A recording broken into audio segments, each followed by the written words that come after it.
Libérer l'enfant toxique en nous. Dans cette courte vidéo, j'aimerais vous inviter dans un premier temps à prendre conscience de l'enfant blessé en nous, qui avec le temps devient de plus en plus toxique pour nous-mêmes et pour les autres.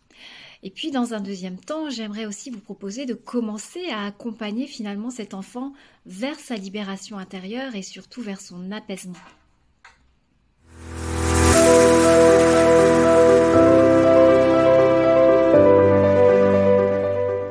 Alors, bienvenue sur ma chaîne. Pour ceux qui ne me connaissent pas, je m'appelle Karine, je suis écrivain, coach et thérapeute spirituel et je vous accompagne à réaliser vos rêves. Si vous passez par ici, si vous trouvez de la valeur ajoutée dans mes contenus, alors n'hésitez pas à vous abonner, à liker, à commenter, à partager. Cela nous aidera et aidera cette communauté de visionnaires et de rêveurs qui me tient à cœur. Alors le sujet aujourd'hui, c'est prendre conscience de l'enfant toxique en nous, libérer l'enfant toxique en nous, finalement l'enfant blessé en nous. L'enfant blessé en nous, c'est ce petit être qui a dû apprendre à se taire au fil du temps pour répondre aux exigences extérieures, pour répondre aux exigences sociétales, pour répondre à l'éducation, à l'école, aux parents, aux croyances, au moment de sa propre construction personnelle, individuelle. Et finalement, il a dû enfouir, ce petit enfant en lui, tout un tas de besoins, de qualités, de défauts, de talents même, afin de pouvoir donner une image de lui au monde qui correspondait en quelque sorte à ce qui était attendu de lui, mais j'ai envie de dire selon sa propre perception. Donc finalement, l'enfant blessé en nous, c'est ce petit enfant qui n'a pas pu se révéler au monde tel qu'il était vraiment. Donc la part toxique en soi, c'est cette part d'ombre du petit enfant blessé qui est emplie de frustration, de vieilles croyances, d'émotions, de besoins, de pulsions même non assouvies, ou encore de schémas conditionnés, obsolètes du passé. Et c'est cette part finalement qu'il trimballe avec lui pendant des années, X années, via son mental. Son mental, on pourrait le comparer finalement à une sorte de disque dur qui aurait enregistré toutes ses expériences, toutes ses frustrations, toutes ses croyances dans une sorte de vieux programme qui, avec le temps, ne sont plus adaptés à l'état du moment. Donc, ne sont plus adaptés à l'instant présent. Et finalement, ces vieux programmes sont complètement obsolètes. Donc l'enfant blessé va devenir finalement toxique pour lui-même et pour les autres, dans ses relations aux autres, dans ses relations au monde. Pourquoi ? Parce que finalement l'ensemble de ces blessures, l'ensemble de ces vieux programmes vont amener petit à petit et à son insu l'adulte en devenir à répéter finalement les mêmes souffrances selon des schémas enregistrés dans son mental. Donc répéter les mêmes schémas du passé, des schémas qui sont finalement néfastes pour la plupart du temps et qu'il a intégrés dans son disque dur, comme je disais, durant son enfance et qui fait que l'adulte en devenir fonctionne en mode pilote automatique. Donc sans prise de conscience, c'est très compliqué de pouvoir se détacher de cette toxicité intérieure. Et cette toxicité intérieure va nous amener des événements à l'extérieur tout autant toxiques, tout aussi toxiques, pour nous permettre de voir où nous en sommes finalement par rapport à ce mental. Donc, quelles que soient les situations, malgré parfois une situation nouvelle, un état d'esprit nouveau que l'on aurait envie d'intégrer dans sa vie, une volonté même de quitter ses propres schémas qu'on commence à conscientiser, eh bien, il y a une part inconsciente de nous-mêmes, une part inconsciente dans le mental qui se joue et qui reste active malgré l'état d'esprit de l'individu. Donc nombreux sont les gens finalement qui vivent encore avec un bourreau dans leur tête, tout simplement. Le bourreau à l'extérieur n'est souvent pas réel et n'est finalement que le miroir du véritable bourreau qui est présent en soi. Le pire ennemi est en nous. Donc on est tous plus ou moins des enfants blessés. C'est-à-dire que peut-être parfois il y a eu une expérience à l'extérieur très traumatisante Et parfois, c'est la manière dont l'enfant a perçu la situation à l'extérieur, qui dans l'absolu n'était pas si traumatisante que ça, mais avec ses lunettes d'enfant, il a intégré cette situation comme étant très traumatisante. Donc finalement, on est tous plus ou moins des adultes ayant été blessés, ayant été traumatisés par nos perceptions même. Et ces adultes sont devenus aujourd'hui des adultes en suradaptation. La suradaptation, c'est vraiment ce petit enfant qui, face à l'environnement dans lequel il s'est construit, qui a pu, comme je le disais, être réellement hostile ou qu'il a perçu comme étant hostile, eh bien, afin d'éviter de se faire rejeter, abandonner, trahir, humilier, etc., s'est conduit finalement tel un bon petit soldat au garde à vous devant le réel pour ne pas faire de bêtises, pour surtout être parfait, pour ne surtout pas être lui, en réalité. Donc c'est ce petit enfant qui a dû développer ses capacités d'adaptation, de suradaptation, même en sécrétant entre autres le cortisol, cette hormone du stress, de manière intensive. Et ce qui fait qu'aujourd'hui, ce mécanisme intrinsèque se rejoue malgré lui. C'est ce qui lui a permis aussi quand même de programmer des structures défensives, de développer notamment sa force masculine, dont je parle dans une précédente vidéo. Donc une force qui est très combative, guerrière, c'est l'énergie du yang. Donc la première chose à faire face à ce constat, finalement, c'est de désapprendre, d'effacer le disque dur. Et souvent, c'est ce qu'il y a de plus dur à faire, au final. Désapprendre pour redevenir l'enfant innocent, humble, vulnérable et curieux que l'on a pu être par le passé. Donc pourquoi c'est si difficile d'effacer le disque dur? Parce que finalement on est piégé dans un triangle toxique infernal. Pour moi, le pire triangle toxique qui peut être manifesté à l'extérieur par un bourreau, une victime, un sauveur, ce triangle toxique très bien exprimé par Karpman, ce triangle, il est à l'intérieur de nous. Et tout l'enjeu de devenir véritablement adulte, selon moi, c'est de quitter ce triangle. L'enfant toxique en nous, c'est lui qui va nourrir ce triangle infernal, qui l'empêche d'être libre, qui l'empêche de se détacher de ses chaînes et qui l'empêche d'être en paix. Donc, vous trouverez de nombreux ouvrages sur le triangle de Karpman. Ce n'est pas le sujet dans cette vidéo. Dans cette vidéo, je veux vraiment amener à conscientiser d'où vient cet enfant blessé et d'où viennent les épreuves toujours présentes chez l'adulte en devenir.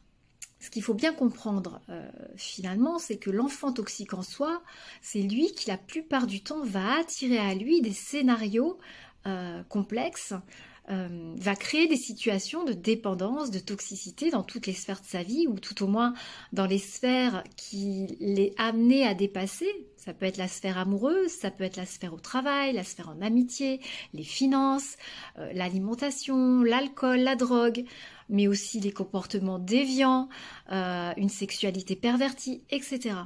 Tous ces comportements finalement en lien à des pulsions, à des dépendances, sont des choses que l'adulte est amené à devoir traverser et transcender. Tout ça va venir nourrir en fait les frustrations de l'enfant inconscient qui a refoulé toute cette ombre au fond de lui pour lui permettre de jouer à tour de rôle lui-même, le bourreau, la victime, le sauveur dans son environnement d'adulte, où on devrait dire, d'adulte en devenir, on devrait dire plutôt l'adolescent en rébellion. Donc on a vu l'importance de prendre conscience de cet enfant blessé en nous. À présent, ça peut être intéressant de regarder comment libérer cet enfant blessé en soi. Il faut bien comprendre que toutes les situations toxiques qu'un adulte va attirer à lui dans son environnement au quotidien sont souvent, très souvent, la majeure partie du temps, en lien étroit à ce qu'il n'a pas entendu de l'enfant blessé en lui et à ce qu'il n'a pas encore pu libérer. Donc si j'ai le sentiment aujourd'hui de subir des relations affectives compliquées, si j'ai le sentiment aujourd'hui de subir un job qui ne fait plus sens, si je suis en prise à une instabilité personnelle, émotionnelle, si j'ai des peurs et des angoisses récurrentes, si je me retrouve comme ça dans un système de boucle toxique, qui génèrent des dépendances alimentaires, des dépendances à la drogue, etc. C'est tout simplement parce que je ne suis pas encore allée écouter et libérer ce petit enfant à l'intérieur qui demande une oreille attentive, mais non pas à l'extérieur, une oreille attentive de cet adulte que je suis en train de devenir. Je n'ai pas pris encore mes responsabilités réelles d'adulte. Autrement dit, cet enfant attend que je devienne l'adulte responsable, c'est-à-dire le parent en capacité de l'entendre et de le prendre par la main, réellement. Donc le premier point, ça va être de comprendre que la liberté commence par la prise de responsabilité. Ça, c'est la première chose. La liberté commence par reconnaître qu'il y a cette part à l'extérieur de moi pour laquelle je ne peux rien. Il y a une situation qui arrive à moi, une rencontre qui arrive à moi. Je rends sa part de responsabilité à l'autre, à l'extérieur. En revanche, à l'intérieur de moi, il y a une part pour laquelle je suis en mesure de prendre les commandes. Et c'est cette part-là dont je suis responsable. Et c'est notamment cette part qui intègre que l'école, la société, les parents, finalement ont fait comme ils ont pu, ont fait avec la connaissance de ce qu'ils avaient d'eux-mêmes à l'époque. En revanche, moi, aujourd'hui, je suis en mesure d'aller chercher la connaissance dont j'ai besoin pour moi-même, pour moi, pour mon petit être, pour mon individu, et pour libérer mon enfant intérieur. Donc ça, c'est le premier point. Le deuxième point, ça va être comprendre que je suis acteur de ma vie. Comprendre que si je suis capable d'attirer des situations toxiques à moi, je suis capable d'attirer de magnifiques situations. Parce que je ne suis pas mon mental. Je suis acteur de ma vie, j'ai la responsabilité de quitter ce triangle infernal. Et la première des ressources, c'est comprendre selon moi que je ne suis pas mon mental. Je ne suis pas ce disque dur qui a enregistré finalement tout au cours de ces X années toutes ces pensées, toutes ces croyances, toutes ces émotions. Je ne suis pas mon mental ne me définit pas, mes émotions ne me définissent pas, mes pensées ne me définissent pas. Je peux vivre mes émotions sans fusionner avec elles. Dès lors que je prends conscience que le véritable bourreau, finalement, il n'est pas à l'extérieur mais dans ma tête, que le véritable bourreau, c'est mon mental, dès lors que j'en prends conscience, je m'en libère.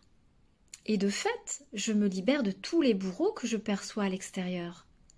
Que ce soit un individu dans une rencontre, que ce soit un collectif, que ce soit une secte, que ce soit un comportement déviant, dépendant, que ce soit une société ou un État. Le troisième des points, c'est si je suis le parent adulte, alors je suis responsable. Et donc je suis le parent adulte que je veux pour moi. Et chacun peut être le parent adulte qu'il veut être pour lui-même, pour son enfant intérieur.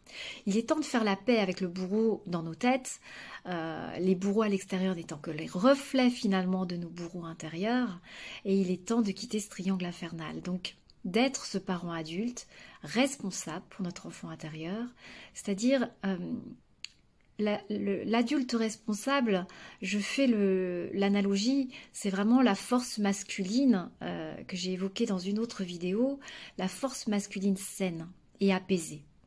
Quant à l'enfant intérieur, c'est quelque part la force féminine saine et apaisée. Quand il y a une réconciliation yin-yang, masculin-féminin, il y a une réconciliation entre le parent et l'enfant, à l'intérieur de nous.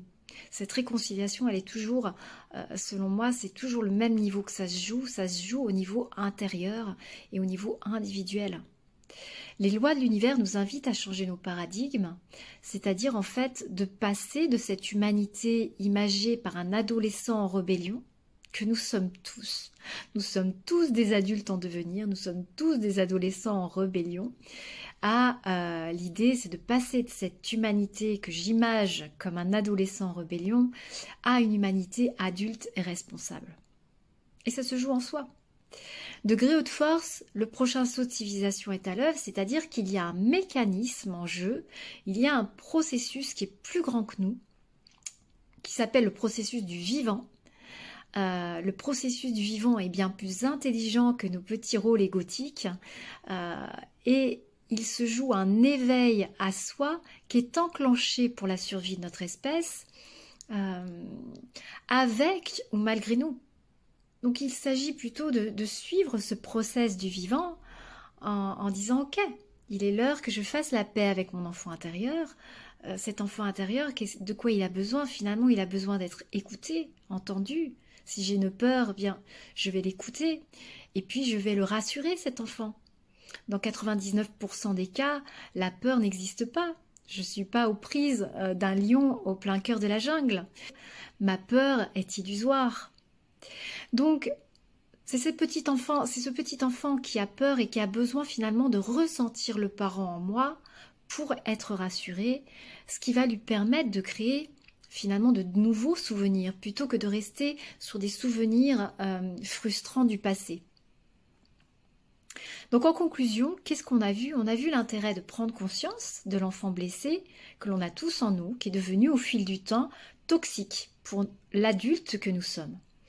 Dans un deuxième temps, on a vu l'importance de reprendre ses responsabilités pour sortir du triangle infernal, ce fameux triangle de Karpman qui pour moi se joue non pas à l'extérieur n'étant qu'un reflet, mais se joue à l'intérieur de nous-mêmes.